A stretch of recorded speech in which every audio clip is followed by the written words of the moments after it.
Suite du chapitre sur la prière de Jésus. En particulier, ceux qui commencent à la pratiquer doivent se tenir en garde contre tout ce qui ressemble à la plus légère tendance au mysticisme.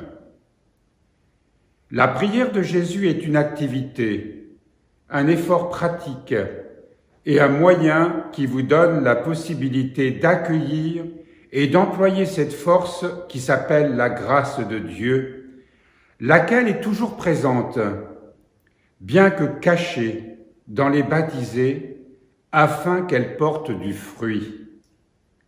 La prière fait fructifier cette force dans notre âme. Elle n'a pas d'autre but. C'est un marteau qui brise une carapace. Un marteau est dur et ses coups font mal. Abandonnez toute idée de suavité, de ravissement, de voie céleste.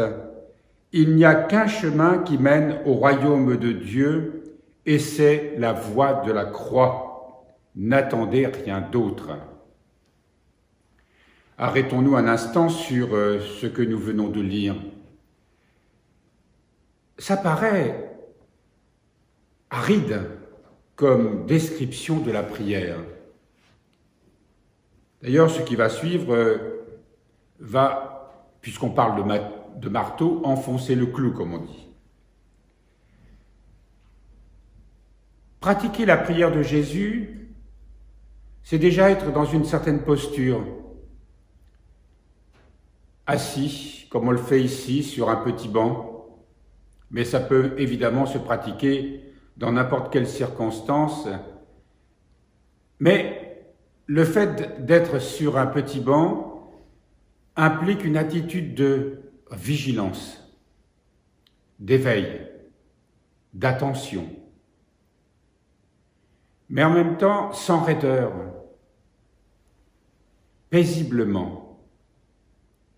C'est la condition sine qua non pour maintenir son esprit le mieux possible loin des pensées fixées sur la prière de Jésus. Loin des pensées, c'est-à-dire un esprit vide, dans le seul désir, le seul sentiment de louer le Seigneur et de confesser son péché.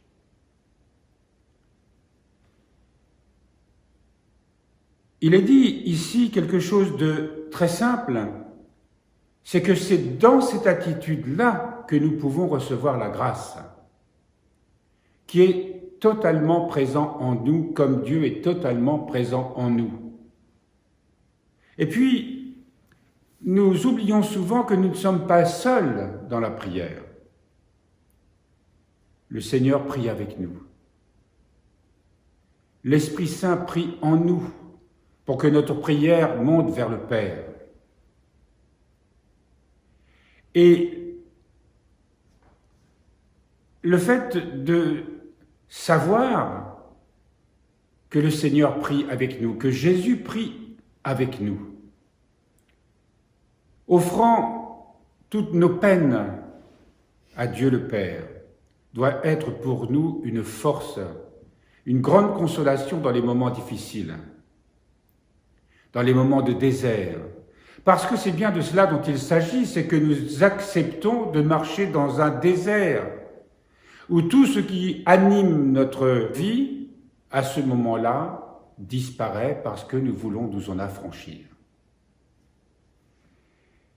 Et il nous est donné ici l'image d'un marteau dur qui brise une carapace pour ouvrir la porte du cœur, en quelque sorte.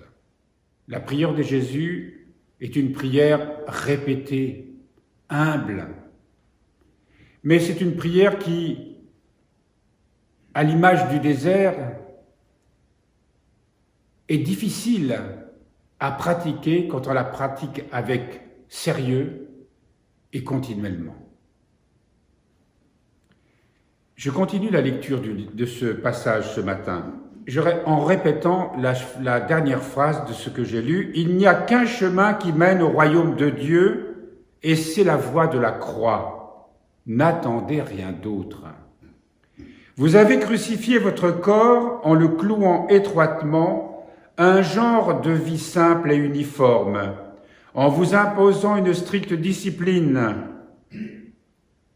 Votre activité mentale et votre imagination doivent être, elles aussi, strictement contrôlées.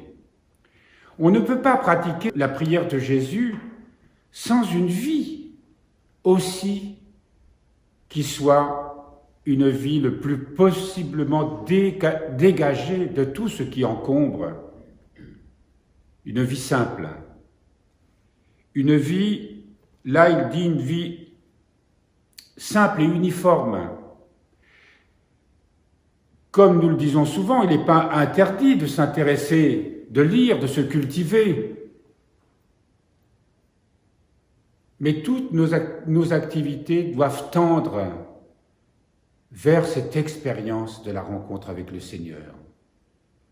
Cette expérience d'une vie qui se déploie dans la grâce. L'uniformité dont il s'agit ici n'est évidemment pas quelque chose de triste, de morne,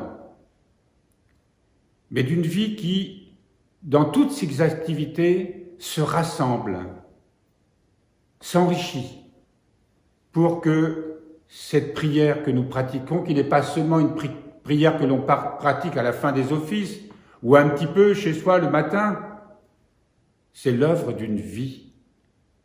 L'œuvre d'une vie où on vend tout, comme dit l'Écriture, la parole de Dieu, pour acquérir cette perle de grand prix. Votre activité mentale et votre imagination doivent être elles aussi strictement contrôlées. Clouez-les étroitement avec les mots de la prière et de l'Écriture sainte, avec la lecture des psaumes et les œuvres des saints-pères, où est enseigné tout ce qui concerne la vie spirituelle. Ne permettez pas à votre imagination de voltiger çà et là à son gré. Les idées enthousiasmantes ne sont ordinairement que des échappées stériles dans le monde des illusions. Dès que votre pensée n'est plus utilement occupée par votre travail, ramenez-la à la prière.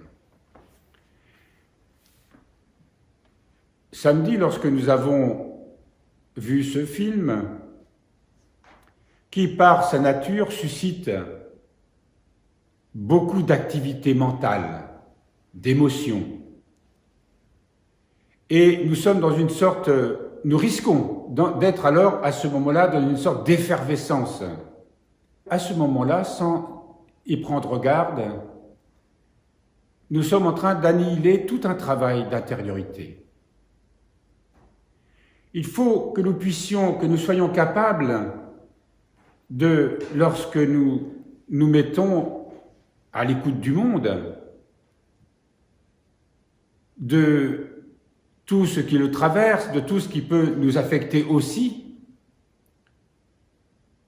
de régler tout à l'aune de la prière de Jésus que nous pratiquons et qui est le centre de notre vie. Nous passons la majeure partie de notre temps à être sans cesse sollicités par toutes sortes de pensées, par des inquiétudes, par des controverses, par des discussions sans fin. Alors, les pauvres moments que nous passons à essayer de nous tourner vers le Seigneur ne seront pas très profonds ni très riches. C'est l'ensemble d'une vie qui rend la prière de Jésus féconde. C'est l'ensemble d'une vie centrée sur Dieu. Et l'ascèse, et le chemin des ascètes, comme il est précisé ici, nous offre la possibilité de jeter un regard sur la façon dont nous vivons. Et il n'y a pas de raideur dans tout cela. C'est tout le contraire. Il y a au contraire l'acquisition d'une fluidité dans notre manière à nous tourner vers le Seigneur, à y trouver la paix et à avoir notre intelligence éclairée. C'est un raccourci, si l'on peut dire, un raccourci qui nous permet de comprendre bien mieux les choses du monde et de savoir quelle attitude nous avons à adopter. Voilà pourquoi ici, dans ce chapitre que nous lisons ce matin, il nous est recommandé d'avoir une vie sobre, humble, mais qui finalement est une vie intelligente et riche. Veillez à ce que votre imagination et votre pensée vous obéissent aussi docilement qu'un chien dressé. Moi, je suis toujours admiratif devant les chiens. Ils sont attachés d'une manière viscérale à leur maître. Récemment, j'ai vu quelque chose qui m'a beaucoup touché. Un monsieur qui faisait un footing. Et il était accompagné de son chien, c'est un chien assez grand, noir. Et je ne sais pas s'il lui parlait, mais tout en courant, le chien courait à côté de lui et ne cessait de jeter des regards vers lui. Heureux d'être avec lui, heureux de courir avec lui.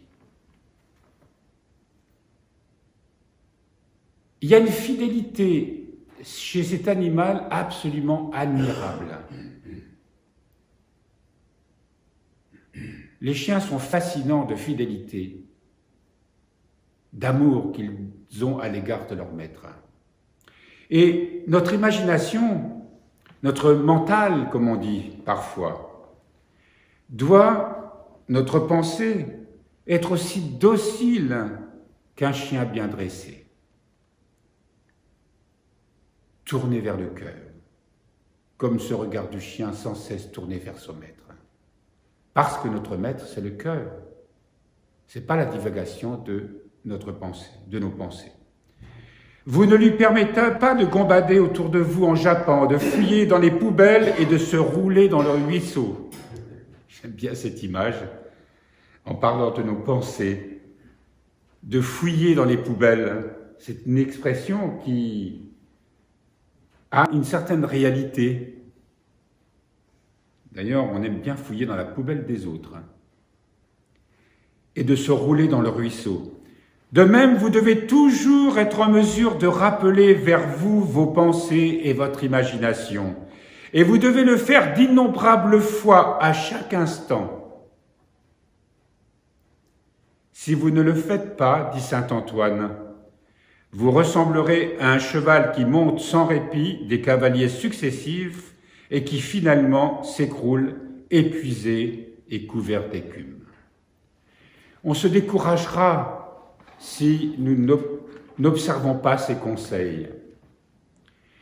Notre prière restera superficielle et notre vie spirituelle n'aura aucune chance de parvenir véritablement à être le centre de notre vie. Cela nous paraît difficile, mais au fond, si nous savons que le Seigneur est toujours avec nous, qu'il prie avec nous, qu'il s'associe à notre parole, à notre prière, alors c'est beaucoup plus facile. Il sait exactement ce dont nous avons besoin. Il sait exactement là où nous en sommes. Il connaît nos fragilités, il connaît nos travers. Et il nous aime à travers tout cela, d'une manière inconditionnelle. Et pour peu que dans cette prière, nous connaissons sa présence, alors notre prière sera comme ce chien qui se dresse, se regarde vers son maître tout en cheminant. Il y aura cet échange d'amour incroyable, extraordinaire, entre le Seigneur et nous.